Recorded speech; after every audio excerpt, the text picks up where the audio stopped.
वो कौम जो ला इलाहा इल्लल्लाह पे उस पे सारी कौम इकट्ठी हुई थी आज से 75 साल पहले, उसका प्राइम मिनिस्टर क्या कहता है, जरा ये वीडियो देखें।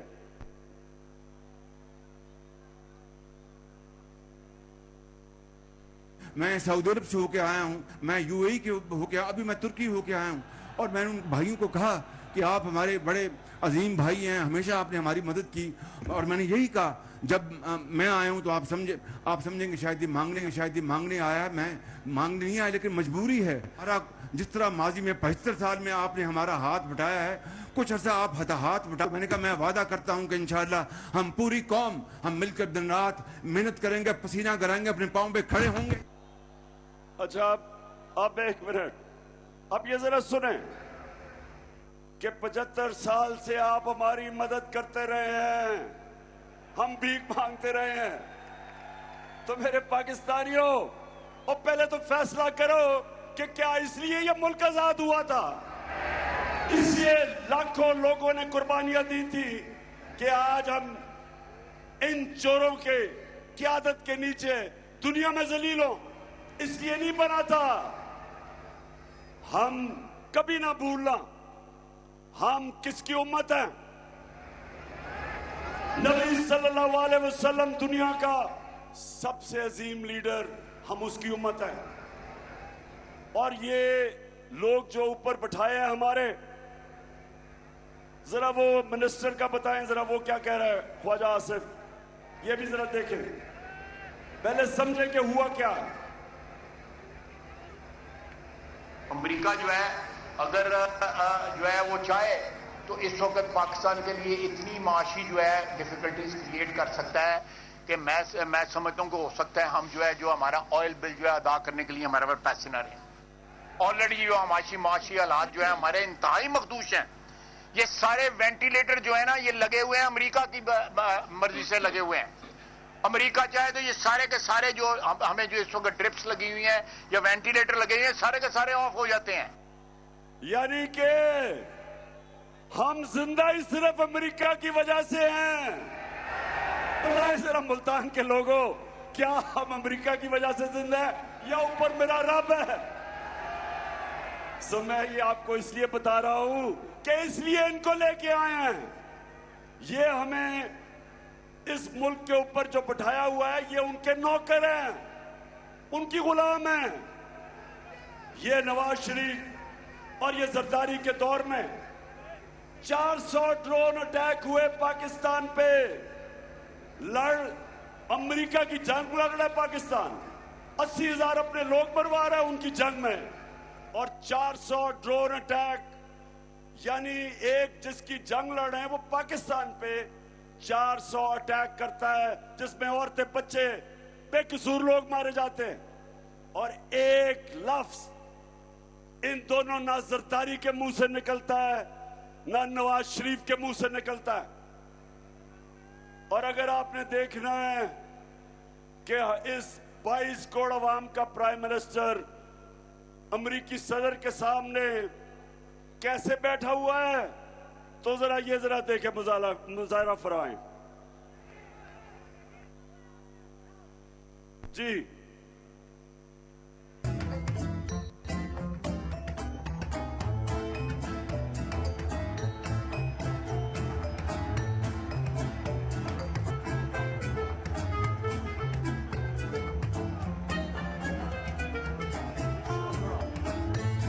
I thank you once again and look forward to welcoming you and Mr. Obama and Mrs. Obama in Pakistan.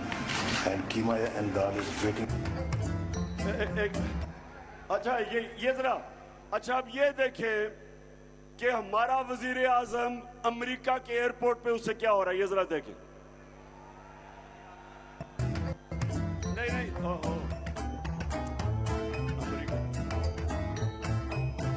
अरे बस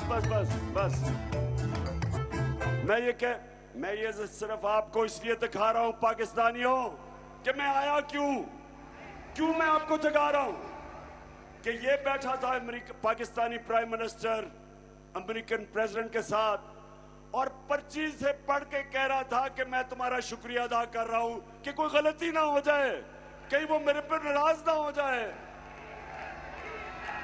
सो इसलिए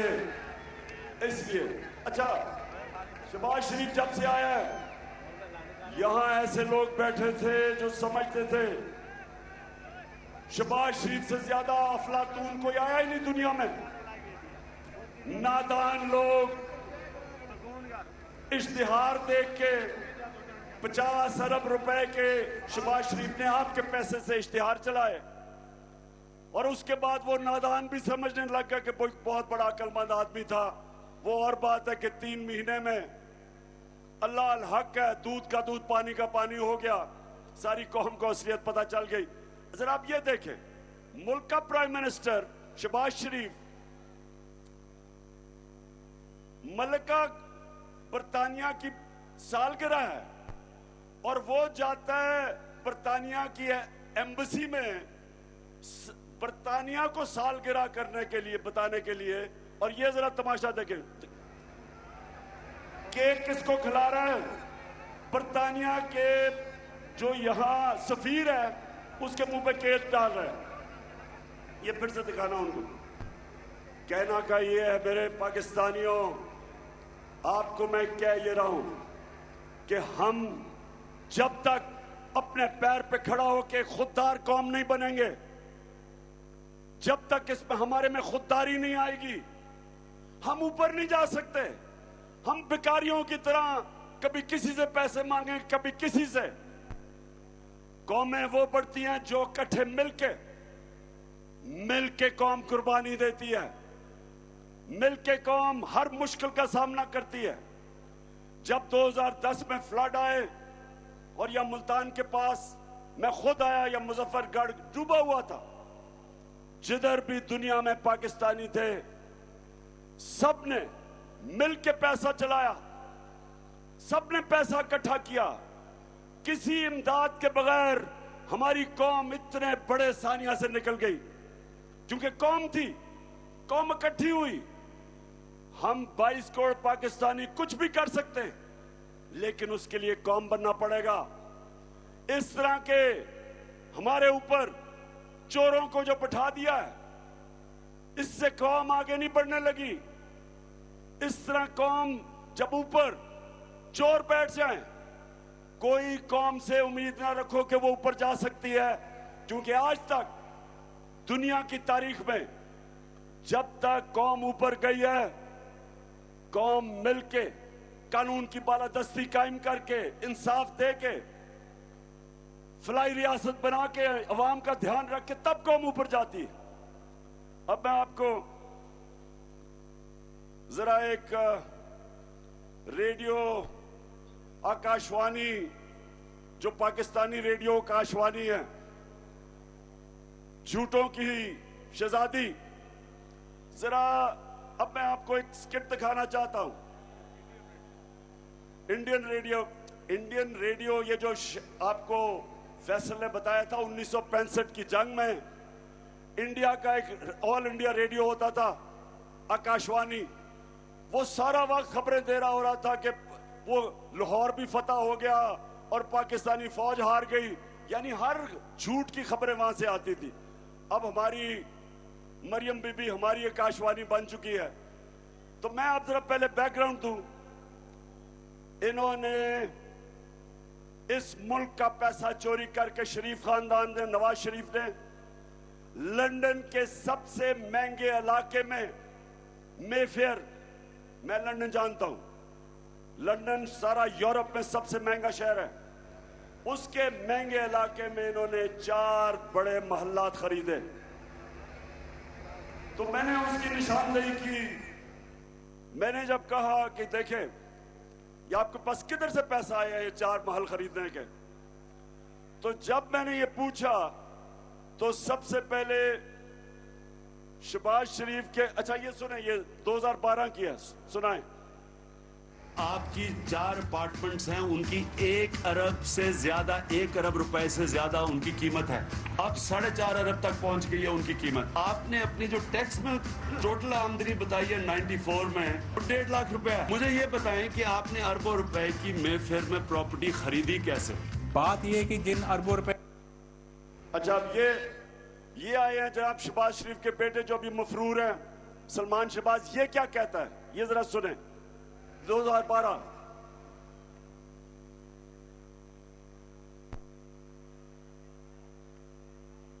بات یہ ہے کہ جن اربوں روپے کی مے فیئر کی پراپرٹیز کی یہ بات کر رہے ہیں, یہ تو پہلے پتہ نہیں ہے. بتائیں کون سی پراپرٹیز ہیں, لائیں, دکھائیں, اس کا کوئی پروف لائیں. سن لیا کہتے کدھر ہیں. اچھا, اب ریڈیو آکاشوانی پاکستان, ذرا اب ان کو سنیں.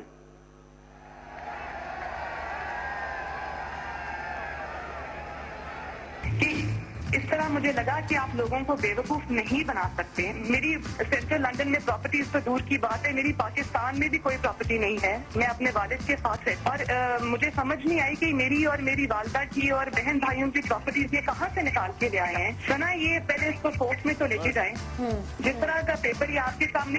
اچھا, اب کہ یہ کدھر سے نکال کے لے آئے میری بھائیوں کی اور والدہ کی پراپرٹیز.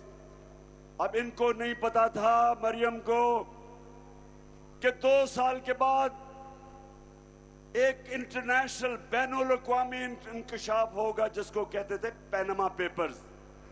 دنیا میں جو چھپائے ہوئے تھے, دنیا کے ملک میں بڑے بڑے وزیروں نے, وزیر اعظم نے پراپرٹیز چھپائی ہوئی تھی, وہ انکشاف ہو گیا. اس کو پینما پیپرز کہتے تھے. جب وہ انکشاف ہوا تو ان کے بھائی حسین نواز سے جب پوچھا گیا کہ جناب یہ واقعی آپ کی پراپرٹیز ہیں, مریم بی بی تو کہتی ہے ہماری کوئی لندن چھوڑو پاکستان میں بھی پراپرٹی نہیں ہے.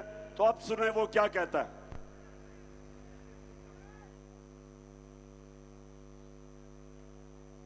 میں اس بات کو تسلیم کرتا ہوں کہ الحمدللہ پاک لین کے اوپر جو اپارٹمنٹس ہیں وہ الحمدللہ ہمارے ہیں. میں اس بات کو تسلیم کرتا ہوں کہ ان کو آف شور کمپنیز نیسکول لمیٹڈ اور نیلسن لمیٹڈ جو ہیں ان کو اون کرتی ہیں. اور میں آپ کو یہ بھی عرض کرتا ہوں ان کو ہولڈ کر رہی ہے اس وقت مریم نواز شریف, میری ہمشیرہ جو ہیں. ٹھیک ہے جی, ٹھیک ہے جی, سن لیا نہیں بتائیں, سنا آپ نے